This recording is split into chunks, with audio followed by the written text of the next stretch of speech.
لو أنزلنا هذا القرآن على جبل لرأيته خاشعا أنزلنا هذا القرآن على جبل لرأيته خاشعا لو أنزلنا هذا القرآن على جبل لرأيته خاشعا متصدعا من خشية الله. وتلك الأمثال نضربها للناس لعلهم يتفكرون.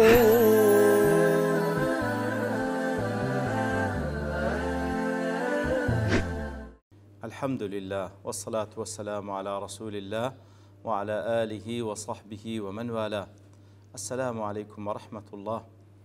برزان خوش حالم لواني نوصت نوطنو لواني كاين تفسير قرآن بيروس بيمو خزمتان ومن بس رزامن رب العالمين وهي وادان مئوي آزي السودي لور بقرن. أعوذ بالله من الشيطان الرجيم.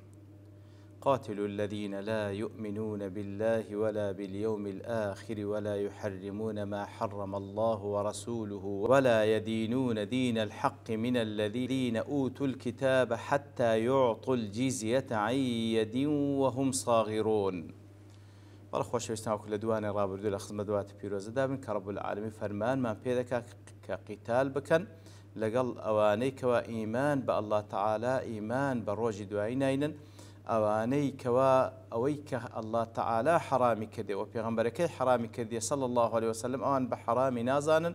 ودين دارنا كان بدين حق تشينا أو كسان أواني كوا أهلي كتابا حتى يعطوا الجزية تاوكو جزية دنيان مسلمان دبن عيد وهم صاغرون بشيويك ديدن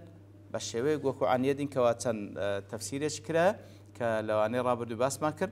بەو شێوەی کەوا دەیدەن و بە زەلیلیش زەلیلی دەنوێن ملکەتبوونی خۆیان دەنوێنن لە بۆ پابەندبوون بە ئەحکامی ئەو شەریعەتەی کەوا ئەو کاتە حاکمە لەو حاڵەتەی کەوا خوای گەورە سوبحانەهو وتەعالە باسی دەکاتن. کەواتە دیارە وەرگرتنی جزیە لە ئەهلی کتاب ئەوە لە نەسی قورئاندا هەیە و وەرگرتنی جزیە لە مەجووس كوا بيان صلى الله عليه وسلم بالنص سنة بيان صلى الله عليه وسلم عين لمجوس وأجر بريس وجرا وكل كوتاي وأنا رابج باس ماكر كابن القيم رحمة الله والباقي علماء ديكش باز لو ذا كان كواتا لو إلى مشركان وجر الأبروي لكاتي دا بزينة وآتا لدواي فتح مكة مشرك لجزيرة عربية ما بون كواتا بعض الرفتاري أهل إسلام لقلب برام بركانيان لو كاتي كوادا صلاة يندبي لو كاتي كوا إسلام حاكمة برامبر با أهل كتاب برامبر با كافر ومشرك ومجوسي وهمو أواني كوا مسلمان نينا لسي حالات بدنية أجر أو كسا كافرية محاربة قتالي لقل ذكريه أجر محارب نية لدو حالات بدنية يعني وتا مسلمان دبي بقناعتي خوي أجرنا لا إكراه في الدين يعني وتلسري اعتقادي خوي دمينيو رازية لجير سار حكم الإسلام بجيه لمقابل دا جزية داتن كوا سر مالي بارزراو دبي والله أعلم. أخير شد كواما أبو باسب كان درباري وآتا هل سكوتي مسلمانا لما داري تاريخ كوادا صلاة يعني هو لقل أواني كوا لجردست يعني نجزيي ددن بتشي ويقوا وكو شيخ محمد عبده كوا مشهور مفتي مصر بوا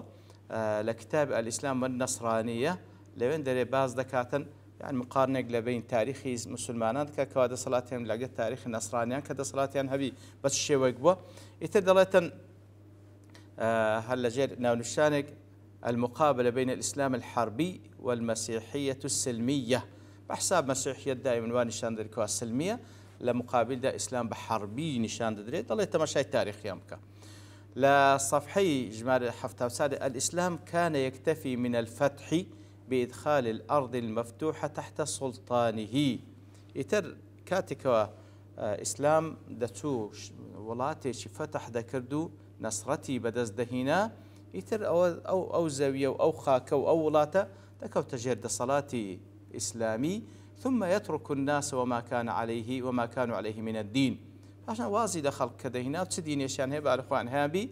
يؤدون ما يجب عليهم في اعتقادهم كما شاء ذلك الاعتقاد. يعني تلوان باعتقاد خوان بس شيء عبادات خوان ذكن سر بشكبون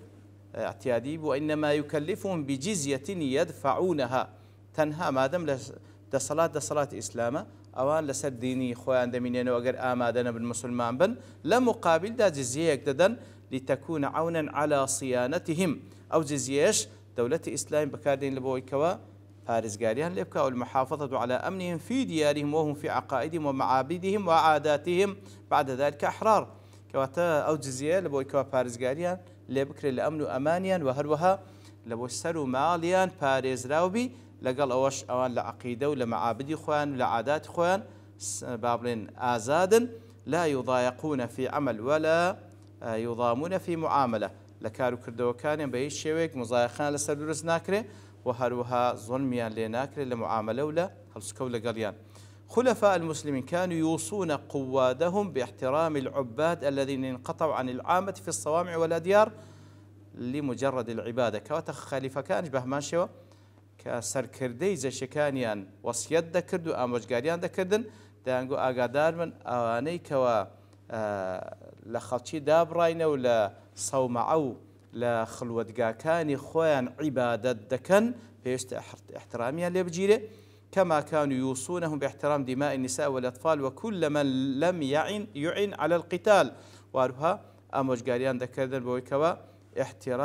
احترامي أو كسان كوا جنو من دالن وهروا همو بياويتش كوا يعني متي درنب ولقتال لدجي مسلمانان هميان أنا باريز راون بيشويق نبي دستنا لو دريج بكري جاءت السنة المتواترة بالنهي عن إيذاء أهل الذمة وهروا لدواتريش أهل الذمة وأنا كوا رازين لجير سار حكم الإسلام دا بجيان وجزية بدن تندين نص من هي لسنة النبي صلى الله عليه وسلم كنبي أنا أزيد بدرين وبتقرير ما لهم من الحقوق على المسلمين وهروها حقيا هي وكو هاولاتي كرجير ساي حكم الإسلام دجين وكو هر هاولاتيش كي مسلمان كوا لنا أو دولة دجي لهم ما لنا وعليهم ما علينا سلبو أيما بوكو مسلمان لبو أوانشة سلا دجي أيما بوكو مسلمان لدجي أوانشة ومن آذى ذميا فليس منا وهروها بيان صلى الله عليه وسلم هركسيك ذميك أو كوا لجر ساي حكم إسلام دا دجيه وعهد بيمانه وجزية دا هركز أزية يبدا ولا مسلمانان دانية وهو لكتاب أشهر مشاهير الإسلام لعنوان يقدا بناوي إجلاء أهل نجران دلتن إن أساس الدعوة إلى الإسلام التبليغ أساسي دعوة بانقواز الإسلام داسية تبليغ وقاندنا وأنه لا إكراه في الدين بهيت شوي كسيك إجبار ناكري لبو مسلمان بون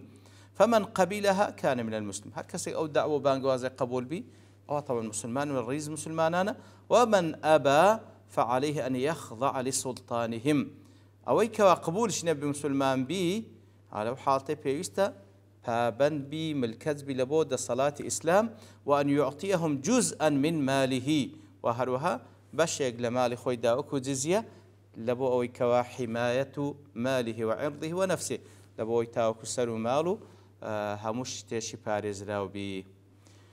لا تفسير محرر دليل في الآت دلالة على أن نساءهم وصبيانهم لا جزية عليهم لأنهم لا يقاتلون بل قد نهي عن قتالهم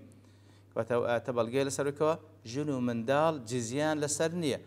تنهى أوان النبي كوا مقاتلا أواني كوا تواني قتال لأن هي أوان لأن ودجيري أوي كهيبي أوي نشبي وكباس ماكر ليورناجيري وهروها ابن القيم دل ليس المراد بالعطاء في قوله تعالى حتى يعطوا الجزية العطاء الأول وحده بل عطاء المستمر المتكرر كل عام كانت كذا فهم حتى يعطوا الجزية نك يجزالي وجه كهالصالانة أو جزيان له دجيره لمقابل دا سرو مال عرض شرف ناموسيان بارز راود به لا تدواتر رب العالمين دفرمي وقالت اليهود عزير ابن الله وقالت النصارى المسيح ابن الله دفرمي هل زيادة باس كردني كفر أهل كتاب دفرمي جولك ديقود عزير كري الله والعياذ بالله نصراني كان ديقود مسيح كري الله والعياذ بالله ذلك قولهم بأفواههم مجرد قسيك بزمان بدوزاريان ديكن يضاهئون قول الذين كفروا من قبل دسن خوان دشبهين بقول بقسي كافرانك لبيش خوان كواغوتيتيان قاتلهم الله أن يؤفكون خوابيان كجي لعنتي خوايان لدا بتشيويق لو حق لا دا كون لا دسن لتفسير سعد ضلي لما أمر تعالى بقتال أهل الكتاب كاتك وأخوي سبحانه وتعالى فرماني كر ويكوا أهل الكتاب قتاليا لقلبك ذكر من أقوالهم الخبيثة تلير داوزة باز لو قصر ناشرين ونابزياني عندك ما يهيج المؤمنين الذين يغارون لرب والدين على قتالهم كواتا باز لا اشتوادك كوا تمشاك جولك وديان تسدلين برامبر پروردگاري سبحانه وتعالى كوادا بيتا ماي هانداني ايمان داران لوي او جولك وديانانا بيست قتاليان لقلب كري تاوكو او قباحة نمينة كوا برامبر با الله تعالى قباحة تسبي ادبيك دنوينا وقالت اليهود عزير بن الله وقالت النصارى المسيح ابن الله تلي جملة أو كل قاسم جملة مبتدأ سيقت لتقرير ما مر من عدم إيمان أهل الكتابين بالله سبحانه وانتظام بذلك في السلك المشركين كواتلير ذا وكل أتبيع شتر كوصفي كردن فرمي أنا إيمانيا بالله تعالى وإيمانيا بروج دوائينيا تفرمي أو شرح توضيحك أخوت إيمانك بالله تعالى كاتك ونسبي ولد بك لبو الله تعالى والعياذ بالله لكاتك ذا لم يلد ولم يولد ولم يكن له كفوا أحد وليعلم أن الذي دعا الفريقين إلى مقاليهما هو الغلو في التعظيم داري باب زاندري كبا هر يقلوانا كاتك نسبة ولد ذات بال الله سبحانه وتعالى لتيوهاتي الغلو في التعظيم وتزيد رويا لبقور زانين بيغمبران كرد عليهم الصلاة والسلام فأما اعتقاد النصارى فهو مشهور معلوم اعتقاد النصراني كان معلومة تكفل التنزيل الكريم بذكره مرارا لتندين زي قا أخوة قولة بس لو قباحة إيوان دكا كوا والعياذ بالله دلين عيسى كوري إخوة وأما اليهود في عزير عدي زولا كان كاتك دلين عزير كوري إخوة والعياذ بالله فغلاتهم أو جهلتهم يتفوهون بهذه الكلمة الشنعاء يعني كوا متطرفة يعني كوا زور جاهلة أوانا أو قصيدكا وأما بقيتهم فيعتبرونه في مقام موسى بلان باقي دي كيزولك أو اعتبار ذا كان عزيريش ولا مقام موسى عليه الصلاة والسلام ويحترمون دائما ذكره زور باحترامه باسدكا ويعتقدون أن الله تعالى قد أقامه لجمع التوراة المبددة كواتا أوان اعتقاد يعني كخواي سبحانه وتعالى عزيري ناردية لبو كوا أو توراتي كوا بش ببو أو بيتن كوي بكاتو ولتجديد الملة الموسوية تاوكو من لو أتباع موسى ياخذ ديني موسى عليه الصلاة والسلام نيبكاتو وإرجاعها إلى عهدها بيجيرتوسر عهد بيمانية كم وإصلاح ما فسد من آدابها وعوائدها وهلوها إصلاحي أو شتانبكا كوا تيتشيان دابو كسان كاتبون بتي أو كارانبكا بإلهامك وأخوائي سبحانه وتعالى إلهامك كوا بيتن كتبي باب توراة بيتن كوب كاتو لتباش فرتو بلاوبوني وهلوها بيجيرتوسر عهدية كمي فإن نسخة التوراة الأصلية وبقية أسفارهم فقدت لما أغار أهل بابل جند بخت نصر على بيت المقدس وهدموه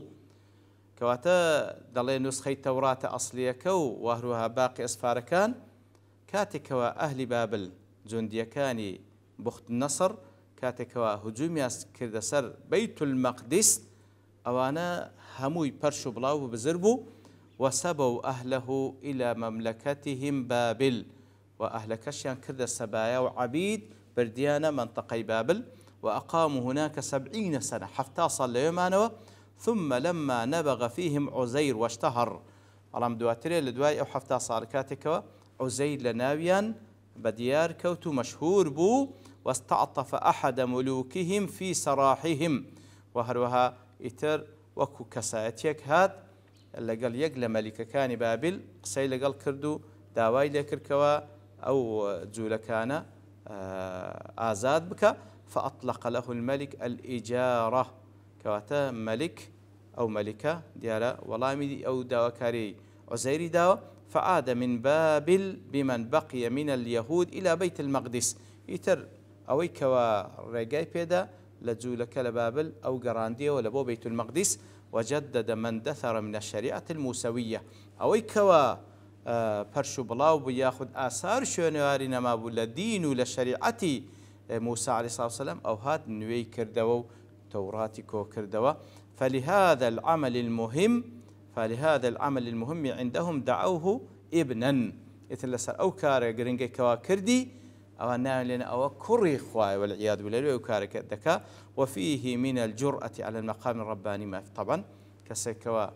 هرتسند خزمت كاري ديني خوابي با پیغمبريش بي عليهم الصلاة والسلام خناك لتدعبك كوا كري خواي والعياذ بالله يتر أو كفري جولكيا ورد فرمي كاتكوا أوان دلين بوشيوي هريق لليهود ولنصارى كاتكوا دلين الله تعالى كره والعياذ بالله ذلك إشارة إلى ما صدر عنهم من العظيمتين وفيه من معنى البعد ذلك لبو إشارة لبو بعيد ذكره للدلالة على بعد درجة مشارة في الشناعة والفضاء كواتلو يا أخوة يقول ذلك قول بأفواههم بإشارة بذلك بذلك لبو بعيد لبو أو كفري أوان دي كان شتيش قلق دورة فضاعته شي قلق زورة خوابنا من ذلك قولهم بأفواههم اتديارك علماء زيادة القسان لك كذا لبرتواب من كاد دوستين ببشتوان رب العالمين لواني دعاته دينه وخزمة وآته وصلى الله وسلم على نبينا محمد وعلى آله وصحبه أجمعين وآخر دعوانا أن الحمد لله رب العالمين.